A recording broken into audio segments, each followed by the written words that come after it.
Good morning दोस्तों, कैसे हो आप सब। आई होप आपको मेरा पिछला ट्यूटोरियल जो मैंने बनाया था कि बेसिक या बिल्कुल स्टार्टिंग कैसे होती है सी प्रोग्रामिंग की, मैंने उसके कुछ पॉइंट्स डिस्कस किए थे। जैसा कि मैंने उसमें ये बताया था कि हमारी प्री प्रोसेसर क्या होते हैं, प्री प्रोसेसिंग क्या होती है, या उससे रिलेटेड और भी चीज़ें मैंने डिस्कस की थी। चलिए देखते हैं कि एक एग्जीक्यूशन फेज क्या होती है एक प्रोग्राम की, जो आपके बहुत काम आएगी। एक थ्योरेटिकल में भी ये क्वेश्चन आ सकता है। मैंने अपने सी का जो थ्योरेटिकल मैंने जो प्लेलिस्ट बनाई है उसके अंदर भी दिया हुआ है कि एग्जीक्यूशन फेज क्या होती है। तो आज उसको थोड़ा प्रैक्टिकल करके देखेंगे, थोड़ा मजा भी आएगा। थोड़े इसके अंदर कुछ टॉपिक ऐसे भी आएंगे जो आपको देख के भी लगेगा कि हाँ भाई सी लैंग्वेज वाकई में कुछ है। तो आइए देखिए, जैसे मैं फिर से स्टार्ट करता हूँ कि हैश इंक्लूड। पहले मैं एक प्रोग्राम बना लेता हूँ थोड़ा बहुत, ताकि आपको मैं बता सकूँ कि कैसे ये हुआ है। Hash include stdio dot H, साथ साथ में बताता भी रहूँगा क्या चीज़ थी। हैश इंक्लूड मैंने बताया था आपको दोस्तों, क्या होता है हमारा प्री प्रोसेसर होता है, सिंबल लगा लीजिए, जो कि एक इंडिकेशन देता है कंपाइलर को कि एक प्री प्रोसेसिंग का जो टास्क है वो परफॉर्म होगा, और उसमें क्या होगा, जो भी हमारी हेडर फाइल है इस टाइम वो इंक्लूड हो जाएगी जहाँ पे सिस्टम में पड़ी हुई है। अब देखिए प्री प्रोसेसर को पता कैसे चलेगा कि ये कहाँ पड़ी है। तो जैसे कि मैंने लास्ट टाइम भी दिखाया था कि ऑप्शन में जाके हमने इसका पाथ सेट किया हुआ है। तो मेरी सी ड्राइव के अंदर टर्बो C3 नाम का फोल्डर है, उसके अंदर इंक्लूड डायरेक्टरी है, वहां से ये सारी फाइलें उठाएगा दोस्तों, ठीक है। अब नेक्स्ट एक और हम फाइल इंक्लूड करा लेते हैं जो हम बताते हैं conio.h। अब फिर से हम लेंगे दोस्तों अपना जो मैंने बताया था लास्ट टाइम मेन फंक्शन, ठीक है दोस्तों। मेन फंक्शन के बारे में अगर थोड़ा सा आपको आइडिया हो तो अच्छा है, नहीं तो आप मेरा पिछला ट्यूटोरियल देख लीजिएगा। अब आते हैं, ये हो गई है मेन फंक्शन की बॉडी, और इसके अंदर हम सिंपल लिख रहे हैं। देखिए क्लियर स्क्रीन कर रहे हैं पहले तो हम, क्लियर स्क्रीन। इसके बाद दोस्तों हम करेंगे, हमने चलिए कोई कमांड प्रिंट कराते, प्रिंट एफ।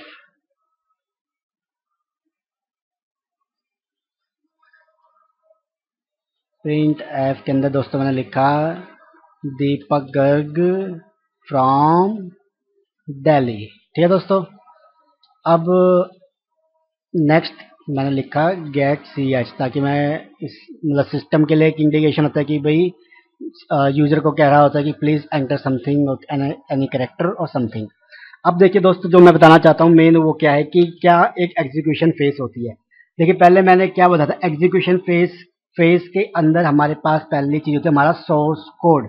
देखिए ये मेरा एक सोर्स कोड है जो मैंने टाइप किया है, इसे हम अपना सोर्स कोड कहते हैं दोस्तों, ठीक है। अब पहला स्टेप क्या परफॉर्म होता है इसके अंदर, पहला स्टेप परफॉर्म होता है दोस्तों प्री प्रोसेसिंग का, जो कि प्री प्रोसेसर के थ्रू होता है। अब प्री प्रोसेसिंग एक टास्क है और प्री प्रोसेसर उसे परफॉर्म कर रहा है। देखिए क्या काम है प्री प्रोसेसर का। जैसे ही मैंने देखिए hash include stdio dot H और ये लिखी, तो ये क्या करेगा सिस्टम, एग्जैक्टली उस टाइम तो नहीं बट हमें एक स्टेप फेस का आगे आता है, उस टाइम ये टास्क परफॉर्म होते हैं। कुछ चीज़ों में पहले भी हो जाते होंगे, बट मेन चीज़ है कि प्री प्रोसेसर का काम क्या है। तो प्री प्रोसेसर क्या करेगा कि सिस्टम के अंदर ये फाइल को सोर्स कोड के अंदर इंक्लूड कर देगा, जो भी इसकी अंदर चीज़ें लिखी होगी, जो भी इसके अंदर डिक्लेरेशन होगी stdio डॉट एच के अंदर, वो सिस्टम के इस सोर्स कोड के अंदर इंक्लूड कर देगा, मतलब डाल देगा। क्यों डाल देगा, क्योंकि हमने इससे रिलेटेड जो भी चीज़ें यूज़ हो रही है वो हमने यूज़ करी है। तो हमें वो बताना पड़ेगा कंपाइलर को कि भैया इसकी जो बाकी की चीज़ है इसको कहाँ से उठाना है, तो वो भैया कहाँ से उठानी है, उसे आपको stdio डॉट एच और conio डॉट एच से उठानी है, अगर जो फंक्शनलिटी आप उससे रिलेटेड यूज़ कर रहे हैं। तो प्री प्रोसेसर का काम क्या होगा दोस्तों, हमारी जो हेडर फाइल्स है उन्हें इंक्लूड करना। दोस्तों अगर आपने कॉपी पेन ले रखा हो तो एक चीज़ और लिख लीजिए कि कई बार जो होता है ना इंटरव्यूज में, वाइवाज में, प्रैक्टिकल्स में बहुत, तो आपको मैं बिल्कुल सही चीज़ बता रहा हूँ, लिख लीजिए कि इन चीज़ों में क्या होता है कि टीचर या कोई भी लेक्चरर या जो भी इंटरव्यू लेने वाला पूछ लेता है कि प्री प्रोसेसर के टास्क बताइए। तो अभी तो जैसे मैंने प्रोग्रामिंग में आपको क्या बताया कि वो हमारी हेडर फाइल को इंक्लूड कर लेता है, बट दोस्तों इसके अलावा और भी टास्क होते हैं। मैं आपको एक दो टास्क बता देता हूँ आपको क्या है। जैसे कि जब हम थोड़ा सा एडवांस या थोड़ा सा आगे जाके टॉपिक करेंगे तो हमारे पास एक चीज आती है, आप लिख लीजिएगा, मैं टाइप कर रहा हूँ कि हैश डिफाइन। दोस्तों ये क्या होता है, ये होता है दोस्तों हमारा मैक्रो। अब आप सोचोगे कि दोस्तों कि ये क्या चीज बता दिया, ये नई चीज बता दी। हाँ तो आप लिख लीजिए कि एक हैश डिफाइन, देखिए मैंने लिखा था अभी, आपको गलती से मैंने मिटा दिया, इसको ध्यान नहीं रहा मुझे। हैश डिफाइन मैंने लिखा था, ये मैक्रो होता है, ठीक है। अब ये मैक्रो क्या होता है, जैसे कि देखिए हमने हैश इंक्लूड stdio.h लिया, ऐसे ही हम अपनी कोई चीज डिफाइन करने के लिए उसे यूज कर सकते हैं। जैसे कोई भी इंटीजर को हम बताना चाहे कि भाई इंटीजर के बाद मैंने एक अल्फाबेट लेके कोई भी वैल्यू डालना चाहता हूँ, मैंने एक पर्टिकुलर वैल्यू को बताना चाहता हूँ कि आगे से मैं इस वैल्यू को इस पर्टिकुलर नाम से यूज करूंगा, तो वहां पे हैश डिफाइन यूज होता है। जब आपको मोर क्लियर तब होगा जब मैं आगे जाके इसका प्रोग्राम बताऊंगा दोस्तों। बाकी आप ये सोच लीजिए कि हैश डिफाइन का काम क्या होता है, अपना ही चीज को डिफाइन करना कि भाई हम आगे से इस चीज को ऐसे यूज करेंगे, ठीक है। दूसरी चीज देखिए दोस्तों क्या होती है, दूसरी चीज होती है कंडीशनल कंपाइलेशन कोड्स।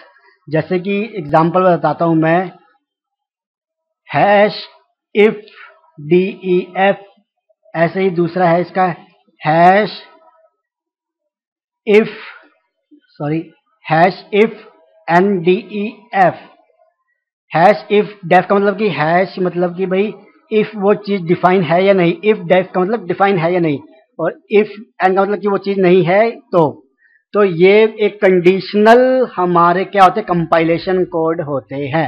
अब प्रोग्राम से ही आपको बहुत अच्छे से क्लियर कर पाऊंगा, तो आप लिख लीजिए पहले कि जो हमारा प्री प्रोसेसर होता है वो इन्हें भी दोस्तों क्या करता है, यूज करवाता है, इनके कोड्स को सिस्टम से निकालता है जहां पे भी इनके डिफाइन होते हैं, डिक्लेयर होते हैं, और उन्हें इस किस में डालता है, हमारे सोर्स कोड में इंक्लूड करता है, ताकि जो कंपाइलर हो जब भी हमारी जो एग्जीक्यूशन फाइल बने तो वो पूरी कंप्लीट बने, उसके अंदर किसी चीज की कमी ना हो। प्रोग्राम के अंदर जो भी हमने चीज यूज करी है उसकी सारी की सारी डेफिनेशन डिक्लेरेशन का वो इंक्लूड करवा ले। तो प्री प्रोसेसर का टास्क दोस्तों ये होता है। तो मैंने पहले आपको क्या बताया, प्री प्रोसेसर का टास्क। अब देखिए क्या होगा आगे दोस्तों, अब हमारे पास जो कोड होता है, जो सोर्स कोड हो गया, उसे हम करेंगे कंपाइल। कंपाइल करेंगे तो दोस्तों क्या होगा, हमारा कई जगहों पे इसे असेंबली कोड में भी कन्वर्ट कर दिया जाता है कंपाइलर के बाद। आप कई ट्यूटोरियल्स पढ़ेंगे कि इसमें बताया होगा कि सी लैंग्वेज में जाके वो कंपाइलर में असेंबलिंग कोड में नहीं कन्वर्ट होता, बट कई जगहों पे होता है। क्योंकि देखिए जो मैंने क्या था, डिवाइस ड्राइवर्स हो गए, हमारे जो छोटे मोटे आइटम्स हो गई, बहुत सी बड़ी बड़ी आइटम डिवाइसेस हो गए, वहां पे सी लैंग्वेज का यूज होता है हमारे डिवाइसेस में ड्राइवर्स बनाने के लिए। तो कोई हमारी क्या समझती है असेंबली लैंग्वेज, कोई सीधा हमारी मशीन लैंग्वेज भी समझ लेती है, तो उसके हिसाब से हमने अपने कंपाइलर्स को डिजाइन किया होता है। तो मैं कंप्लीट बता रहा हूं कि क्या होता है, आप इसे यहाँ पे मत लेके चलिएगा कि इसमें भी क्या ये असेंबली कोड में कन्वर्ट करोगा। तो इसका तो एग्जैक्टली देखिए मुझे भी आइडिया नहीं कि इस टाइम मेरे कंप्यूटर में क्या ये असेंबली कोड में कन्वर्ट कर रहा होगा या नहीं, बट हाँ ये चीज जरूर है कि एक मैं पूरा प्रोसेस आपको बता रहा हूँ कि कैसे होगा। तो पहले आपको देखा दोस्तों क्या हुआ, सोर्स कोड को हमने प्री प्रोसेसिंग टास्क से क्या किया, हमने उसे अपनी जो भी फाइल्स इंक्लूड करवानी थी सोर्स कोड के अंदर वो इंक्लूड कराई। अब दोस्तों क्या होगा, अब हमें कंपाइल करना है सोर्स कोड को, जिसमें हम इसे क्या मान के चल रहे हैं कि कंपाइल करके हम इसे असेंबली लैंग्वेज में कन्वर्ट कर रहे हैं, ठीक है। अब असेंबली लैंग्वेज का काम बाद में देखेंगे, पहले हमें करना है कंपाइलेशन। तो देखिए जैसे कि मैंने पहले बताता हूँ कि कंट्रोल F9 दबा के हम कंपाइल करते हैं इसको एग्जैक्टली कि वो इंटरनली कन्वर्ट हो जाती है हमारी असेंबली कोड में। यहाँ पे देखो दोस्तों, अगर हम कंट्रोल F9 दबाएंगे तो हमारा प्रोग्राम एग्जीक्यूट होना शुरू हो जाएगा, बट एक इंटरनल टास्क क्या वो किसी को नहीं पता अभी भी, यहाँ पे ना मुझे पता ना आपको पता। तो हमारे लिए तो देखिए इस प्रोग्राम में क्या होगा, कंट्रोल F9 दबा के हमारा कंपाइल हो जाएगा। बट देखिए जो भी प्रोग्राम्स होते हैं बड़े बड़े, उसमें जहाँ पे हमें असेंबलिंग लैंग्वेज में कन्वर्ट करना पड़ेगा, तो वहां पे कंपाइलर के बाद असेंबलर की मतलब असेंबली सोर्स कोड में कन्वर्ट किया जाता है प्रोग्राम को। अब बात आई कि असेंबली कोड के बाद क्या होता है दोस्तों, असेंबली कोड के बाद दोस्तों होता है हमारा ऑब्जेक्ट कोड, जो कि डायरेक्टली इसमें बन जाता है हमारा वैसे तो। अब ऑब्जेक्ट कोड में क्या होगा दोस्तों, जैसे कि मैंने क्या बताया आपको कि प्री प्रोसेसर ने हमारी हेडर फाइल्स कुछ चीजें ऐसी की कमी होती है वो कर ली, बट ऑब्जेक्ट कोड में आने के बाद भी थोड़ी बहुत कमी रह जाती है, जो हमारी कहाँ होती है, नेक्स्ट फेज में जाके कन्वर्ट होती है। तो अब नेक्स्ट फेज क्या आती है दोस्तों, हमारी लिंकिंग, या हम कह सकते हैं लिंकर के थ्रू। तो लिंकर के थ्रू हमारी लिंकिंग होती है। अभी क्या होगा कि ऐसे ये चीज नहीं हमारी एडअप होती। जब देखिए मैंने पहले आपको क्या कहा था कि आप पहले Alt F9 दबाइए, देखिए आप अगर पढ़ेंगे तो क्या लिखा होता है कि लाइंस कंपाइल वार्निंग एरर्स, ये सब तो इसके अंदर ये जो हमारा होता है ये लिंकिंग होती है। पहले लिंकिंग में जो क्या हुआ कि हमने जो पहले एड्रेस दिए हुए थे वो सारे की सारी फाइलों को इंक्लूड कराता है। पहले क्या था, पूरी प्रोसेसर ने हमारी क्या किया दोस्तों, जितनी भी हेडर फाइल्स के अंदर डिक्लेरेशन थी उनको इंक्लूड कराया, बट उनकी डेफिनेशन हमारी स्टैंडर्ड लाइब्रेरीज के अंदर होती है। देखिए स्टैंडर्ड फंक्शन, सी के फंक्शंस और स्टैंडर्ड लाइब्रेरीज अलग अलग होते हैं, कंफ्यूज मत होइए कि सी के स्टैंडर्ड फंक्शंस और लाइब्रेरीज अलग अलग होती है। फंक्शंस के अंदर क्या होता है दोस्तों, हमारी डिक्लेरेशन होती है। हेडर फाइल्स के अंदर हमारी डिक्लेरेशंस होती है कि भाई जैसे एक इंसान का एग्जांपल ले लीजिए आप, जैसे मैंने कहा कि इसकी 2 आंख, इसका एक मुंह, दो लिप्स हो गए और 2 हाथ पांव, जो भी ऐसे लगा लीजिए, ये चीजें है। तो मैंने क्या किया, ये चीज मैंने डिक्लेयर करी है कि एक इंसान के 2 हाथ पांव नाक ऐसे ये चीजें है, बट मैंने उनको ये नहीं बताया कि हाथ का काम क्या है, हाथ कैसे काम करेगा, ऐसे मैंने मुंह का काम नहीं बताया, ऐसे ना मैंने उसको पैर का काम बताया। तो देखिए 2 चीज में डिवाइड हुई चीज, एक हुई डिक्लेरेशन की ये चीज क्या है, दूसरी चीज उनकी फंक्शनैलिटी कैसे परफॉर्म होती है, वो कैसे काम करेंगे। तो समझे आप। तो ऐसे ही डिक्लेरेशन में देखिए फंक्शंस के सी स्टैंडर्ड जो फंक्शंस होते हैं उसके अंदर डिक्लेरेशन होती है और फंक्शनैलिटी हमारी लाइब्रेरी फाइल के अंदर होती है। तो लिंकिंग में हमारी जो स्टैंडर्ड लाइब्रेरी फाइल्स होती है उनका सबका आपस में लिंकअप होता है। मतलब वो चीज अब एग्जैक्टली उठ के हमारे सोर्स कोड में आती है कि भाई आपने जो चीजें इंक्लूड करवाई वो एग्जैक्टली अब काम कैसे करती है, वो स्टैंडर्ड लाइब्रेरी के अंदर डिफाइन होता है। अब हो गया हमारा काम लिंकिंग का। अब लिंकिंग ने दोस्तों किस में कन्वर्ट करके दिया हमें, एग्जीक्यूटेबल कोड के अंदर। एग्जीक्यूटेबल कोड हमारा क्या होगा दोस्तों, हमारा जो होता है EXE फाइल बन जाती है जो रन होती है, एग्जैक्टली हम कह सकते हैं। अब EXE फाइल रन होने से पहले क्या होगा दोस्तों, हमारी फाइल तैयार होगी है। अब मैंने क्या कहा था कि हमें अपनी मेन मेमोरी के अंदर हमें अपने इंस्ट्रक्शंस, अपने डेटा, अपनी फाइल को डालना होता है, क्योंकि CPU हमेशा हमारा कहाँ से चीजों को उठाता है, मेन मेमोरी के अंदर से। ये चीज ध्यान रखिएगा कि CPU हमारा हमेशा मेन मेमोरी के अंदर से डेटा, अपनी इंस्ट्रक्शंस, अपनी कमांड को उठाता है और आउटपुट भी वहीं पर डालता है। अब हमारी फाइल अभी मेन मेमोरी में नहीं गई, हमने यहाँ पे बना के रखी हुई है। अब उसे हमें मेन मेमोरी में डालना है, तो कौन सी चीज काम आएगी, लिंकर के बाद चीज काम आएगी लोडर। लोडर का काम होता है कि उस कोड को उठा के दोस्तों कहाँ पर डालना है, मेन मेमोरी के अंदर। फिर जब मेन मेमोरी के अंदर चीज आ जाएगी तो दोस्तों CPU उस प्रोग्राम को पढ़ेगा, समझेगा अपने, क्योंकि वो 0-1 की फॉर्मेट में आ गया है। एग्जीक्यूटेबल कोड दोस्तों किस फॉर्मेट में होता है, हमारा मशीन लैंग्वेज। मशीन लैंग्वेज मतलब 0-1 की फॉर्म। अब दोस्तों हमारी वो चीज कहाँ पे आ गई, इसके अंदर आ गई है, हमारी मेन मेमोरी के अंदर। CPU ने उसे पढ़ भी लिया और उसके अकॉर्डिंग जो भी उसका जो आउटपुट आया वो उठा के दोबारा से मेन मेमोरी को दे दिया और वहां से हमें देखो दोस्तों शो होना शुरू हो गया हमारा आउटपुट।